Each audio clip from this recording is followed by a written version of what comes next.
Bonjour Evelyne. Bonjour Yael, merci.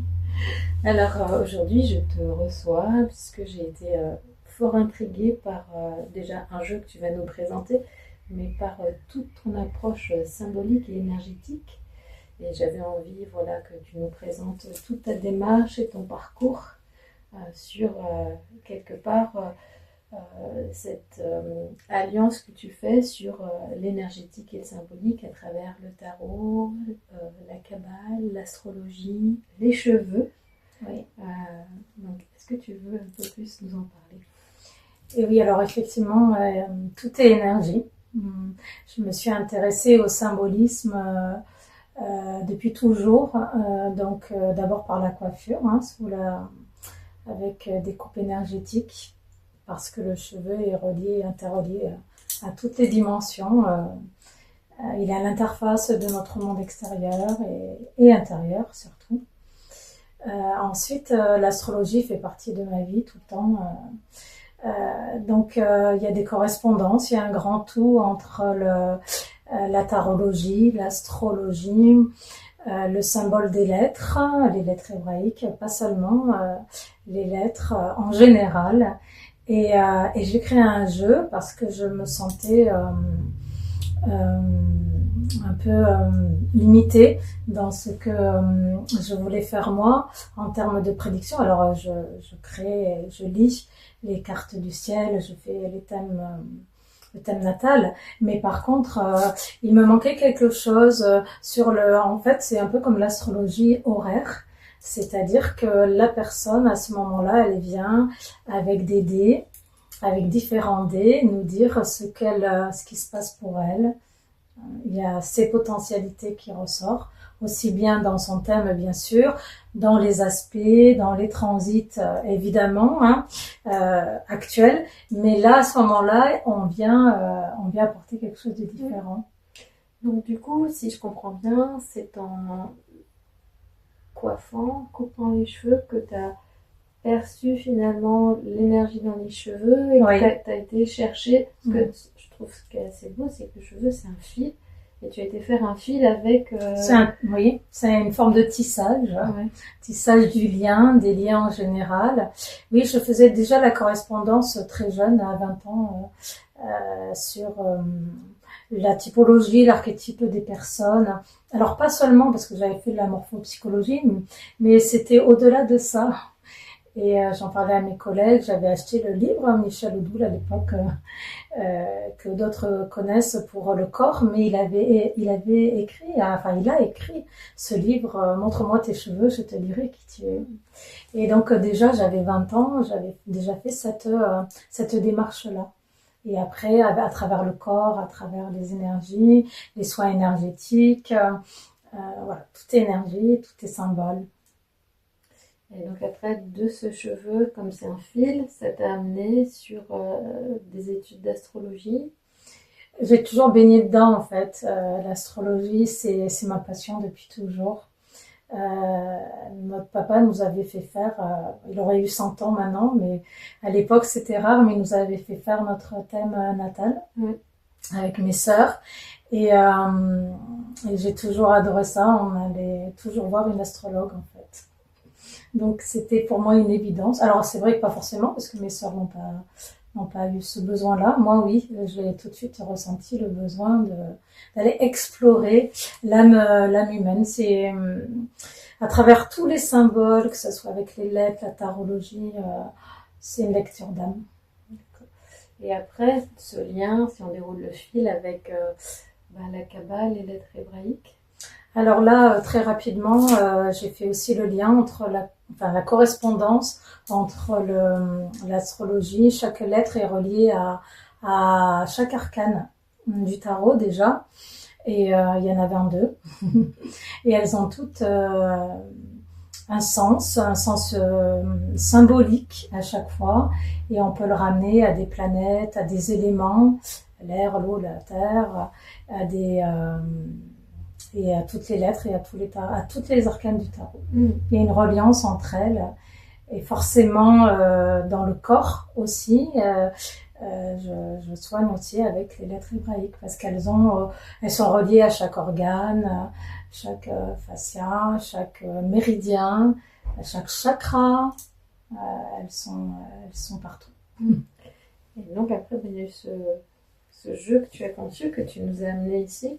Voilà. Tu vas bien nous le montrer. Voilà, donc c'est une planche d'une carte d'un zodiacal en fait, et à travers les dés qu'on va jeter, différents dés, ils auront chacun leur symbole. Donc les dés, ils représentent les planètes, ils représentent donc les arcanes, les 22 arcanes, qui sont eux-mêmes reliés aux lettres hébraïques. Et ensuite, les planètes, je l'ai dit, et les signes astrologiques. Alors évidemment, là, sur la planche, il y a les maisons aussi. Donc, on peut aussi, à travers le lancement de dés, y voir des aspects ou des transits entre les dés entre eux. Alors, comment ça se passe? Quelqu'un vient, il lance des dés. Oui, il lance le dé, ouais. Alors, on va penser à une question ou pas forcément. Alors, souvent, c'est de la prédiction, mais c'est pas que. Hein, c'est pour aller voir les potentialités aussi des personnes. C'est pas forcément pour...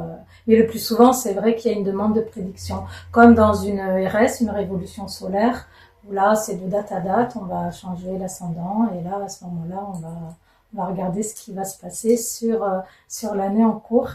Alors que on n'est plus sur l'astrologie horaire avec le jeu. D'abord c'est la personne, c'est son énergie à elle. C'est elle qui va jeter ses dés. Et c'est un peu comme la roue de la fortune. Oui, les dés sont jetés.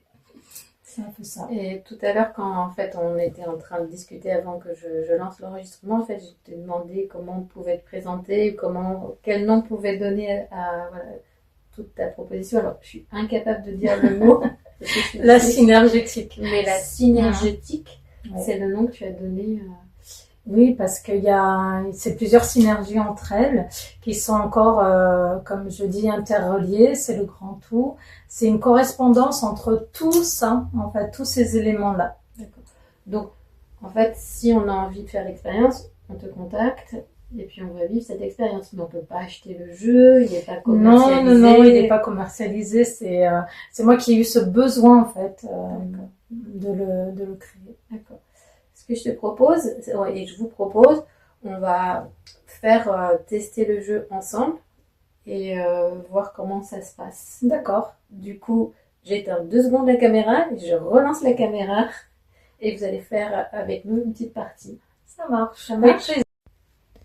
Alors, un deuxième temps avec vous, on va tester ensemble le jeu. Alors, c'est moi qui vais tirer les magnifiques dés. Il faut que je pose une question. Oui. Allez, tu peux la formuler. Très bien. Alors, nous avons la lettre J. Le premier mot qui te vient à l'esprit. Avec le J? Oui, avec le J, n'importe laquelle. Ça peut être un prénom, ça peut être un endroit, ça peut être une personne, un aliment, ce que tu veux. Oula, c'est difficile. Il faut que je le dise là, fortement. Oh. Oui, ou pas. Ou pas. Alors, ce qui me vient spontanément, c'est la joie. Ah ben voilà, c'est parfait. La joie. La joie, donc le nœud nord, le scorpion, 15, donc le diable et puis sa mère. Sa mère. Oui. La lettre hébraïque, le diable en taurologie, la maison 11. La maison 11 dans la maison 3. Donc voilà, on va regarder où se positionnent du coup les... Ah oui, donc là, ce sont les maisons. Là, ce sont les maisons et on va regarder où se positionnent. Alors là, par exemple, c'est intéressant, sa mère se retrouve dans la cuspide, enfin sur la cuspide de la maison 7 et de la maison 6, entre les deux, entre la balance et la vierge. Donc, c'est important de voir son positionnement puisqu'on est entre les deux énergies, en sachant que c'est aussi relié au Sagittaire. Hein le 15. L'arcane 15 est relié au Sagittaire. Donc, Naturellement, il est relié au Sagittaire ou là, il est relié au Sagittaire? Non, il est relié au Sagittaire, le 15. La maison 11 est reliée à la maison des autres. Et c'est une maison très sociale. Dans la maison 3, on considère que il y a quelque chose pour toi à communiquer au monde. Contribution au monde, communication, maison 3. Le Nord, ta destinée dans la maison 9, aussi du Sagittaire, du coup. Et sur peut-être l'inconscient, dans la maison aussi du Sagittaire. L'inconscient amener de la joie peut-être dans l'inconscient des personnes. Est-ce que ça correspondrait, alors je n'ai pas eu la question, mais est-ce que ça correspondrait à quelque chose pour toi? Oui, tout à fait. Ouais. C'est relié aux instincts sauvages, à la force vitale aussi, la lettre sommaire. D'accord. Donc du coup, voilà, une séance là, on l'a fait peut-être en raccourci.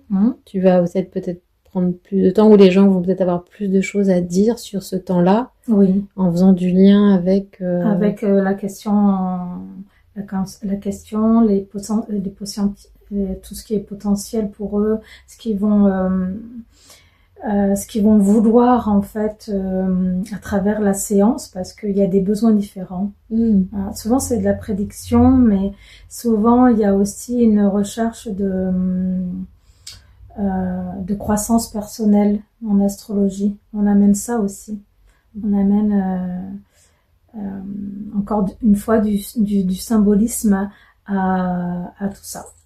Dans les maisons dans lesquelles elles tombent, pourquoi ça tombe dans telle ou telle maison, pourquoi on tombe dans la maison 3, la maison qui contribue au monde, pourquoi on est sur cette cuspide-là, pourquoi on est entre deux énergies, celle de la balance, celle de la Vierge, au service de la personne. Donc on hésite, ou en tout cas on a envie ou tout au moins, à l'inverse, on a envie de générer toutes les énergies des deux signes. C'est en fonction. Bah écoute, merci pour cette lecture. Merci Elle. Et si on a envie de te retrouver, je mets le lien sur ta page Facebook et Instagram. D'accord, parfait. Merci puisque ton site est à venir. Bientôt. Tout bientôt. Merci Evelyne. Merci Elle. Alors Evelyne, on vient de vivre ensemble cette expérience du jeu. Et ce qui me traverse, c'est comment tu as eu cette inspiration de ce jeu qui est unique.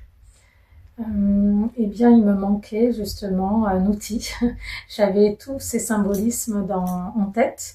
Et j'ai été, tu as dit le mot, inspirée. J'avais même pas eu ni même l'envie. C'est juste que c'est venu à moi tout seul. J'ai eu l'envie d'avoir tous les outils en même temps et au même moment, à l'instant T. Du coup, tu as été faire des recherches pour trouver les dés, trouver le plateau, alors les dés, dessins. effectivement, ils existaient déjà, ils s'achètent en ligne, tout simplement. J'avais surtout une interrogation sur celui à 22 faces, celui des lettres et des arcades majeures. Et finalement, bien, ça existe. Tout existe finalement déjà, et il me manquait plus que la piste. Fabriquée en bois tout simplement, avec un pochoir, avec une feutrine, tout simplement.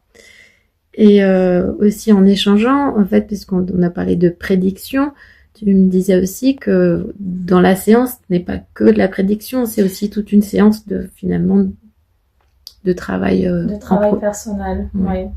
C'est aussi le but, c'est d'aller voir à travers toutes ces correspondances ce qu'on a besoin de développer pour s'accomplir, ce qu'on a besoin de nourrir, ce qu'on a besoin de guérir souvent. On va aller plutôt voir toutes nos blessures, tous les archétypes, tous les systèmes d'attachement. On va un petit peu loin, oui. C'est le but. Ce que je trouve assez intéressant, même fascinant et pertinent, c'est que à travers le jeu, quelque chose qui est ludique, on va finalement dans les profondeurs et on a un message finalement peut-être du soi, de quelque chose de plus grand qui viendrait dans par le jeu. Il y a un jeu. C'est bien pour ça. Ouais. Donc une piste, c'était très adapté. Ouais. Ouais. Enfin, pour ma part. Et pour finir notre échange, est-ce qu'il y a quelque chose qui te vient et que tu aimerais témoigner aux personnes qui nous regardent ou qui nous écoutent? Eh bien, le jeu nous parle donc de notre âme, de ce qu'on en est profondément. Parfois, on n'y a pas accès, tout au moins pas tout. On voit pas tous, notamment si on n'a pas fait un travail personnel ou des analyses de rêve, par exemple.